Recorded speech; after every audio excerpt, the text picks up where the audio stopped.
अस्सलाम वालेकुम and welcome to जोर का जोर। आई होप आप लोग खैरियत से होंगे और अच्छे से अपना ख्याल रख रहे होंगे। Another day another show and yes, focus सबका है PSL 11 पर। क्या होने वाला है, क्या होगा, कौन सी होंगी वो दो टीम्स। ऐसा लग रहा है कहीं छुपा के सब कुछ रखा हुआ है पाकिस्तान क्रिकेट बोर्ड ने, और एकदम से जो है 8 जनवरी द बिडिंग डेट, जिस वक्त जो है आपको लाइव बिडिंग दिखेगी उन दोनों फ्रेंचाइजीज की। वो दोनों फ्रेंचाइजीज पता नहीं कौन सी फ्रेंचाइजीज होंगी, क्या नाम फाइनल हुआ है, कितने प्लेयर्स को रिटेन कर सकती हैं टीम्स, कितना ROI जो है उसकी कमिटमेंट की गई है। ये बहुत सारे सवालात हैं जिनके जवाबात हम सब ढूंढ रहे हैं, और हम सब जो है बड़ा एंटिसिपेट कर रहे हैं कि कब इनके जवाबात जो हैं वो हमें मिलेंगे, और कब हम जो है PSL 11 का पूरा एक जो कहते हैं ना पूरा ढांचा सामने देखेंगे कि अब जब 8 टीम्स हिस्सा होंगी PSL 11 का, तो कौन कौन सी टीम्स होंगी, एंड कब होगा ड्राफ्ट का भी इंतजार ऑब्वियसली, और किस तरह मैनेज करेंगे जब वो दो नई फ्रेंचाइज जो हैं वो हिस्सा बनेंगी। सो ये सारी चीजें, इन सारे सवालात के जवाबात जो हैं वो बेस्ट जो हमारा आज गेस्ट है वो दे सकते हैं, because he has been totally focused on Pakistan cricket पे। तो वो फोकस रखते ही हैं, मगर PSL पे भी बहुत ही कड़ी नजर है उनकी, और मुसलसल जो हमें नई नई अपडेट्स PSL के हवाले से मिल रही हैं वो उनसे मिल रही हैं। सो हमारे साथ मौजूद हैं पाकिस्तान के सीनियर स्पोर्ट्स जर्नलिस्ट सलीम खालिक साहब। सलीम साहब, अस्सलाम वालेकुम and welcome to the show. Thank you Savera. वालेकुम अस्सलाम। और बहुत शुक्रिया, आपने बड़े अच्छे अल्फाज में इंट्रो कराया मेरा। नहीं बिल्कुल सलीम साहब, मतलब honestly speaking you go to person जब मुझे PSL के बारे में कुछ जानना होता है कि नहीं जी अभी तक मुझे पता नहीं चला, there is no press release from Pakistan cricket board. मैंने सिर्फ आपके या तो एक्स हैंडल पर जाना होता है, या फिर obviously the website you write for, मैं उस पर चली जाती हूँ। I get to know every information that I want, but right now the biggest information जो कि अभी तक कहीं बाहर आई नहीं है, कौन सी है भाई ये दो फ्रेंचाइज। देखिए सवेरा, आपको पता है कि 12 पार्टीज जो है उन्होंने पहले बिड डॉक्यूमेंट लिए थे, और उसके बाद उनको या $2 लाख जमा कराने पड़े थे जो वापस मिल जाने अगर उनको फ्रेंचाइज नहीं मिली, और $20,000 जो है वो फीस है। उसके बाद PCB ने उनकी जी। टेक्निकल एक वैल्यूएशन की कि मतलब क्या ये इस काबिल हैं कि ये लोग टीमों को खरीद सकेंगे और पूरे साल चला सकेंगे। उनके फाइनेंसेस जो है उनका जायजा लिया, 2 को उन्होंने डिस्क्वालीफाई किया। 10 पार्टीज अब दौड़ में मौजूद हैं। इनमें से कई तो बहुत बड़ी ओके। पार्टीज हैं जो मैं जानता हूँ, जैसे मोबाइल फोन कंपनी है एक बड़ी मुल्क की, हमारे रियल एस्टेट कंपनी है हमारी एक मुल्क की, इसके अलावा एक सोलर पैनल कंपनी है, और भी कुछ लोग हैं। कुछ तो इसमें समझे आपकी बहुत बड़ी पार्टीज हैं, सीरियस बिडर्स हैं, और कुछ लोग हैं शौकीन। जो शौकीन लोग हैं वो ऐसे हैं कि यार चलो $20,000 अगर गए भी, तो उसके बावजूद हमें इतनी माइलेज मिलेगी जो सोशल मीडिया पर हम अपना इंटरव्यू चलाएंगे, बताएंगे, फिर वो बिडिंग में जाके हम बैठेंगे। तो बिल्कुल। इस चीज को भी कर रहे हैं, क्योंकि देखें हमारे आपके लिए $20,000 होगा, लेकिन जो एक बिजनेसमैन है उसके लिए अगर वो ये सोचे तो उसके लिए कुछ भी नहीं है ये पैसे। तो इंटरेस्टिंग सिचुएशन है। अभी हम एग्जैक्टली। ये कह सकते हैं कि फलां पार्टी खरीदेगी, जब देखते हैं कि कहाँ तक जाता है। मेरा ख्याल तो ये है कि सवा ये शुरू करेंगे शायद, और उसके बाद आगे कहाँ तक जाता है, लेकिन नहीं, अच्छे बट पैसे में। दौड़, शहरों की जो दौड़ है, जो टीम्स के नामों की दौड़ है, वहां वो कहां तक पहुंची है, मतलब कौन से शहरों के नाम पर टीम्स आने वाली। बिकॉज बहुत सारे नाम स्पेक्यूलेट तो कर रहे हैं, मगर 2 नाम ऐसे हैं जो कि जिनके वोट्स ज्यादा हैं, जिन पे ज्यादा लोग जो है वो रिलाई कर रहे हैं कि हाँ जी यही 2 शहर होंगे जिनकी टीम्स आएंगी। कौन से वो 2 शहर हैं जिनकी टीम्स हम एक्सपेक्ट करें। सवेरा, वोट ज्यादा है से काम नहीं चलेगा, नोट ज्यादा है से काम चलेगा। जो ज्यादा नोट देगा उसकी टीम आ जाएगी। और उसके बाद 6 नाम तो आपको पता है PCB अनाउंस कर चुका है। वो 6 नाम जो हैं उनमें से उनको मौका मिलेगा कि भाई जब जो 2 लोग बिड जीतेंगे उसके बाद उनके पास चांस होगा कि 2 नाम मुंतखब करें। वो 2 नाम मुंतखब कर सकते हैं, लेकिन अगर सपोज आपने टीम खरीद ली 2 अरब की, आपने कहा मुझे इन 6 नामों में से नहीं रखनी टीम, मुझे अपने पसंद का ये नाम रखना है, हाँ। तो उसके बाद आप उसमें $1 मिलियन आपको देने पड़ेंगे, यानी $10 लाख। और वो $10 लाख देके अगर पीसीबी ने एक्सेप्ट कर लिया आपकी बात, तो आप अपनी मर्जी का भी नाम रख सकेंगे। तो ये है, अभी हम नामों पे नहीं जा सकते, अभी हम पैसों पे जा सकते हैं कि कौन ज्यादा पैसे देगा। जो ज्यादा पैसे देगा उसकी टीम, उसकी मर्जी, जो नाम रखी। अच्छा, ये बहुत इंटरेस्टिंग फैक्ट है कि ठीक है जी, अगर आपने इन नामों में से नहीं चुनना और अपना नाम रखना है, वो जैसे आप वो करते हैं ना, लाइसेंस प्लेट होती है गाड़ी की, उसके लिए if you need a specialised number so you need to pay extra, exactly उसी तरह का ये सिनेरियो बन जाएगा। But then moving on further, ये जो दो नई टीम्स आ रही हैं उसकी कॉन्ट्रैक्ट में इट इज कमिटेड कि मिनिमम 85 करोड़ पर सीजन का रेवेन्यू आप जो है वो उनको मिलेगा। क्या ये पुराने ओनर्स के साथ भी क्लॉज डाला गया है या ये सिर्फ नई फ्रेंचाइजेस के साथ है? नहीं सवेरा, जब मैंने फर्स्ट टाइम ये स्टोरी दी थी तो उसमें मैंने बिड डॉक्यूमेंट देखा था, मैंने उसमें मेंशन किया था कि ये ऑफर सिर्फ नई फ्रेंचाइज के लिए है और इनिशियल 5 ईयर्स के लिए है, 5 सालों के लिए, कि मिनिमम उसको नाम दिया गया है मिनिमम सेंट्रल पूल इनकम। उन जो दो नई टीमें आएंगी उनको पीसीबी ने एक यकीन दहानी कराई है कि 5 साल तक 85 करोड़ रुपए तो उनको मिलेंगे सेंट्रल पूल से। अब चाहे सेंट्रल पूल में ओके 80 करोड़ आए, चाहे 75 आए, अगर कम आए तो पीसीबी उसको फिर भरेगा और उनको पैसे, उनको 85 का कैशबैक तो मिलना ही मिलना है। लेकिन इसके साथ एक बात ये भी है कि जो पीएसएल की जो इस साल की आमदनी हुई थी ऑन पेपर, वो 97 करोड़ पर फ्रेंचाइज आई थी, यानी 85 से 12 करोड़ ज्यादा ही थी। इससे ज्यादा ही आमदनी होती है ऑन पेपर जो नजर आ रहा होता है पीएसएल की फ्रेंचाइज को। तो लेकिन फिर भी ये क्या है, इनको थोड़ा एक इत्मीनान दिलाने के लिए है कि यार अगर आपने 1.5 अरब की भी टीम खरीदी तो 85 करोड़ तो आपके पास आ जाएंगे। ये और बात है कि जो टीम खरीदेगा वो सिर्फ ये फ्रेंचाइज फीस तो देगा पीसीबी को, उसके बाद जो उसको आगे से टीम को चलाने के लिए खर्चे चाहिए होंगे 50-60 करोड़, वो अलग है।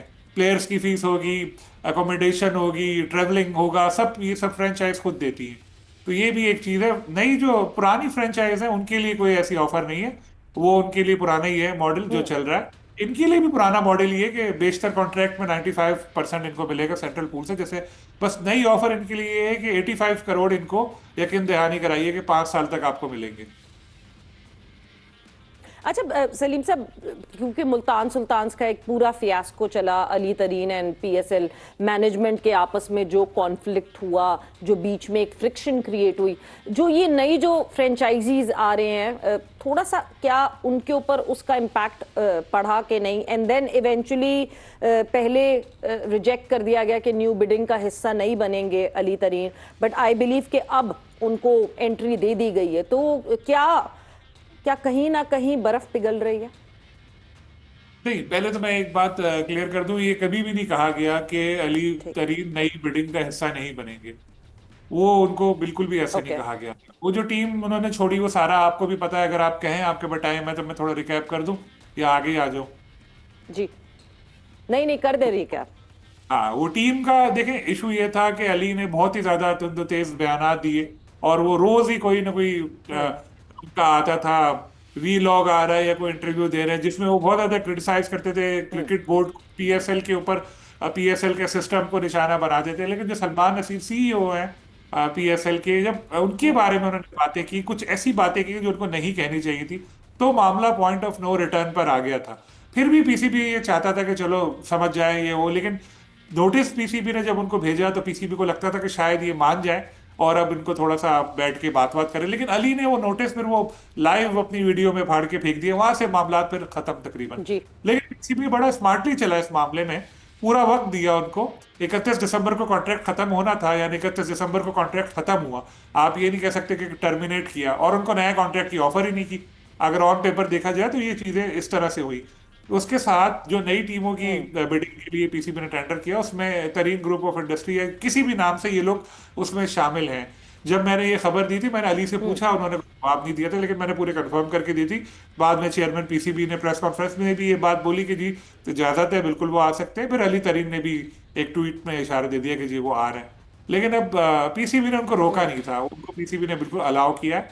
लेकिन अब इंटरेस्टिंग बात यह है कि हाँ अली तरीन की टीम की फीस थी, वो थी 1 अरब 8 करोड़ मुल्तान सुल्तान की, जो अभी एक गैर मुल्की एग्जैक्टली। कंपनी ने वैल्यूएशन की है। उसके बाद वो फीस उनकी 1.35 तक चली जाती। लेकिन नई टीम तो 1.5 भी हो सकती है, 2 भी हो सकती है। तो अली क्यों उस बिड में जा रहे हैं? दूसरी अली तरीन कहते हैं पीएसएल के मामला बहुत खराब है, इसके इंतजाम सही नहीं है, इसके लोग ठीक नहीं है और ओनर्स को इज्जत नहीं मिलती। तो जब नई टीम खरीदेंगे तो क्या इंतजाम ठीक हो जाएंगे पीएसएल के, उसके ऑफिशियल ठीक हो जाएंगे, पीएसएल के नए ओनर को ज्यादा इज्जत मिलेगी कि पांच इज्जत नहीं करना, ये दो जो नए इनको इज्जत दो। ऐसा तो नहीं होगा ना, सब कुछ पहले जैसा चलेगा। तो जब सब कुछ बिल्कुल। पहले जैसा तो आप पुरानी टीम क्यों नहीं रखी, आपने नई में क्यों नहीं आ रहे? इन सवालों ने मुझे बड़ा परेशान किया, मैंने बड़ी कोशिश की, मुझे इसका जवाब मिले नहीं है अभी तक। मेरा ख्याल से अली भी उसका जवाब ढूंढ रहे होंगे, बिकॉज कहीं ना कहीं मुझे लगता है कि मिस हैंडलिंग हो गई, मिस कम्युनिकेशन हो गई। वरना तो जब नई टीम पे बिट करना है तो then why not Multan Sultan, जो अपने हाथों से आगे बढ़ाई है अली तरीन ने टीम। बट एक चीज जो आपने इवैल्यूएशंस की बात की, जो सारी टीम्स की, जो करंट टीम्स हैं उनकी इवैल्यूएशन की, जो अर्नेस्ट यंग की तरफ से इवैल्यूएशन है, आपको नहीं लगता कि पीएसएल की तरफ से इन रिपोर्ट्स को पब्लिक कर देना चाहिए था? बिकॉज पहले भी ये क्लेम किया गया था, इनफैक्ट कमिट किया गया था कि ये सारी जो इवैल्यूएशन, सारी वैल्यूएशन रिपोर्ट्स जो हैं उनको पब्लिक कर दिया जाएगा, कि आप बार बार सवाल ना पूछना पड़े आपको, जो है पीएसएल की मैनेजमेंट से कॉल करके आपको सवालात ना पूछने पड़े। मगर वो पब्लिक नहीं की गई। डू यू थिंक कि वो पब्लिक कर देनी चाहिए थी? सवेरा इसका एक है ना, देखें, जो मुझे समझ आ रहा है टेक्निकल रीजन, जो मुझे लग रहा है, हो सकता है मैं गलत, वो ये है कि पीसीबी को भी दो नई टीमें बेचनी है। जो दो नई टीमें बेचनी है, अगर वो जो करंट टीमें हैं उनकी सारी वैल्यू, उनके सारे अकाउंट्स और ये सारी चीजें अगर वो पब्लिक कर देते तो फिर उसमें थोड़ा सा इशू हो सकता था कि दो नई टीमों को उससे फायदा मिल सकता था। वो कह सकते थे कि यार ये इतना कमा रहे हैं, इनकी इतनी फीस है, तो हमसे इतना क्यों कर रहे हो। मेरा ख्याल है शायद इस वजह से इन्होंने पब्लिक नहीं की। दूसरा, फ्रेंचाइज को भी जिसकी जो एवेल्युएशन हुई है उसको उसकी रिपोर्ट दी है। जैसे आपकी टीम कराची किंग है ना, तो आपको कराची किंग की रिपोर्ट दी है। मेरी टीम अगर कोयटा ग्लैडिएटर है तो मेरी रिपोर्ट आपके साथ शेयर नहीं हुई, ना आपकी रिपोर्ट मेरे साथ शेयर हुई है। सबका बताया गया, उन्होंने आपस में एक दूसरे को बता दिया सारे फ्रेंचाइज ओनर ने, लेकिन वो वैसे नहीं हुआ कि उनको सबको ही बता दिया गया था। तो मुझे ये लगता है कि शायद दो नई टीमों की ग्रोथ की वजह से नहीं हुआ। वैसे भी तो यूजुअली आपने देखा होगा ऐसा होता नहीं है कि इस तरह की सारी डॉक्यूमेंट जो है वो पब्लिक कर दी जाएं। और दूसरा, फ्रेंचाइज भी हो सकता है इस चीज को पसंद ना करें कि उनके जो फाइनेंसेस हैं वो इस तरह आम आ जाएं और सारे डिस्कस हो, टैक्स वाले फिर पीछे के बट और देन सलीम साहब, एटलीस्ट हम इस बबल को तो बर्स्ट कर सकते थे ना, जो हमारे फ्रेंचाइजीज की तरफ से अक्सर एक क्लेम आता है कि हम ब्रेक इवन पे हैं, हमने लॉसेस इनकर किए। तो एटलीस्ट वो बबल बर्स्ट हो सकता था कि वो ब्रेक इवन पे रहने वाला मार्जिन हमारी फ्रेंचाइजीज के पास ना रहता। मैं मजे की बात आपको बताता हूँ कि इस वक्त जितनी भी फ्रेंचाइज ने अपने अकाउंट्स जमा कराए हैं, बेशतर ने अपने लॉसेस शो किए, और जो प्रॉफिट शो किया है, वो इंटरेस्टिंग बात मैं बताऊं वो कौन है, वो है मुल्तान सुल्तान। और आप ये देखें, जो कह रहा है कि 1 अरब 8 करोड़ रुपए सालाना है, वो कह रहा है जी मैं प्रॉफिट में हूं। और जिसकी फीस कुछ करोड़ है वो कह रहा है जी मुझे तो लॉसेस है। तो मुल्तान सुल्तान वाले जाते जाते ही जो दूसरे फ्रेंचाइज है ना, उनको बड़ी मुश्किल में डाल गए। वो वही कहते हैं ना, हम तो डूबेंगे सनम, तुम्हें भी ले डूबेंगे। तो वही वाला काम मुल्तान सुल्तान की तरफ से हो गया कि अब हम तो नहीं है इस रेस में, तो ठीक है कोई बात नहीं। बट अच्छा, मूविंग ऑन फर्दर, क्योंकि डायरेक्ट साइनिंग्स की बात, डायरेक्ट साइनिंग्स जो है 1 पर टीम अलाउड है? अभी तक डिसाइड नहीं हुआ। अभी काफी सारी चीजों पे बात हो रही है, क्रिकेटिंग चीजों पे अभी बोर्ड इसलिए नहीं आया क्योंकि इस वक्त बोर्ड की तमाम तर तवज्जो इसी पर है कि जी टीमें बेचनी है, किसी तरह अच्छे प्राइस में टीमें बेचनी है, सब इसमें लगे हैं। लेकिन डिस्कशंस हो रहे हैं नीचे लेवल पे। और एक चीज जिसपे जो बड़ी इंपॉर्टेंट है वो रिटेंशन पे है कि जी पहले आपको पता है कि 8 रिटेंशन होती थी, तो पीसीबी ने अब क्योंकि दो नई टीमें आ रही हैं, अब जो दो नई टीमें आ रही हैं उसमें प्लेयर कौन से आएंगे? अब्दुल कुद्दूस और ये लदित्ता सलीम, इस तरह के प्लेयर तो नहीं आएंगे। उनको भी अच्छे प्लेयर चाहिए होंगे ताकि एक इवेंट की जो क्वालिटी है वो बरकरार रहे। इसलिए पीसीबी चाहता है कि जी 3 पे आ जाए, 3 पे मान ले रिटेंशन। फ्रेंचाइज कहती है 5 पे मान लो। तो इस पे चल रही है बात अभी तक कि रिटेंशन कितनी होती है। मुझे ये लगता है कि शायद 3 पे मामला तय हो जाएगा, क्योंकि बहुत सारी ऐसी फ्रेंचाइज है जिन्होंने अपने स्क्वाड के साथ कई प्लेयर्स को अटैच किया हुआ है कि उनका नाम जहन में आए तो आप कहते हैं अच्छा फलाना टीम का, और उन्होंने उनको बनाया भी है। जैसे लाहौर कलंदर ने कई प्लेयर ऐसे हैं जो उन्होंने खुद बनाए हैं, जैसे हारिस रऊफ है, शाहीन भी शुरू से और उनके साथ हैं, और भी कई लड़के ऐसे हैं जिनको उन्होंने शुरू से लेकर चले और अपने जो उनका प्लेयर्स डेवलपमेंट प्रोग्राम है उससे लेके चले, अब बनाया है। एकदम से आप उनको छोड़े, बोल देंगे कि यार अब इनको छोड़ो दूसरी टीम के लिए नए बनाओ, तो वो थोड़ी सी अनफेयर भी हो जाएगा। तो अभी इस पे बातचीत चल रही है, देखेंगे क्या होते हैं क्रिकेटिंग डिसीजंस। पहली तो तवज्जो यही है कि 8 तारीख को अच्छे कीमत पर टीमें बेचें। हम्म।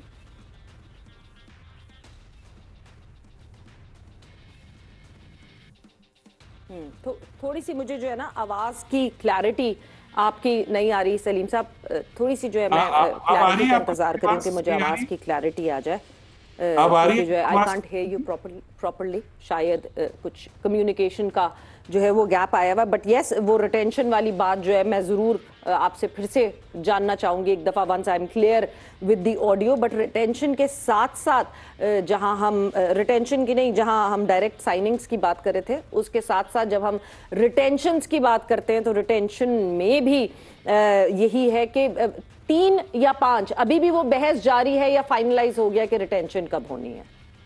हाँ, मेरे ख्याल में वो साउंड की वजह से आपको मेरी वो बात सुनाई नहीं थी। मैं वही बता रहा था कि रिटेंशन 8 अलाउ होती हैं यूजुअली। अब 2 नई टीमें जो आ रही हैं उसकी वजह से पीसीबी ने कम करके उनको बोला 3 पे आ जाओ। फ्रेंचाइज कह रही है कि जी हम 5 चाहते हैं। इसमें अभी तक बात चल रही है, फर्दर डिस्कशंस जारी हैं।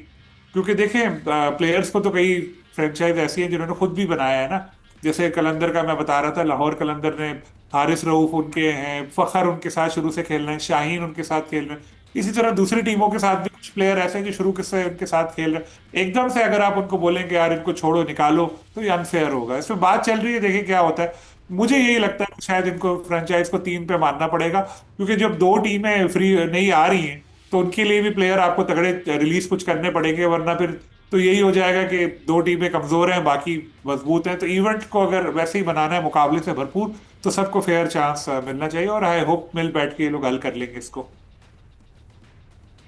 ऑब्वियसली, क्योंकि जाहिर सी बात है जब 2 नई टीम्स आ रही हैं तो ऐसा तो नहीं हो सकता कि वो वीकर साइड हो जाएं। अच्छा, आखिरी आपसे जो अपडेट मैं जरूर चाहूंगी, ड्राफ्ट कब एक्सपेक्ट करें हम, और क्या जो 2 नई टीम्स हैं उनको प्रेफरेंस मिलेगी? देखें, अभी इस पे मेरी इंफॉर्मेशन में कुछ भी नहीं है। अभी ड्राफ्ट की कोई डेट तय ही नहीं हुई है इनफैक्ट। जैसे मैंने आपको बताया कि इस वक्त सारा कुछ फोकस पीसीबी यही है कि जो 2 नई टीम है इनका अच्छे कीमत पे फरोख्त करें, और वो 8 तारीख को, उसके बाद फिर मेरा ख्याल है बाकी चीजों में तेजी आएगी। लेकिन इस दफा खिलाफ है तवक्को, हम देख रहे हैं कि पीएसएल से बहुत पहले ही एक हाइप बन रही है, लोगों में इंटरेस्ट बिल्ड हो रहा है पीएसएल का, लोग डिस्कस कर रहे हैं पीएसएल को। वो अच्छी बात है, शायद ये 2 नई टीमों की वजह से ही ऐसा है। तो जब ये 8 तारीख को टीमें फरोख्त हो जाएंगी, उसके बाद फिर जो दीगर उमूर है उन पर शायद ये लोग फिर ज्यादा तवज्जो देंगे। बिल्कुल।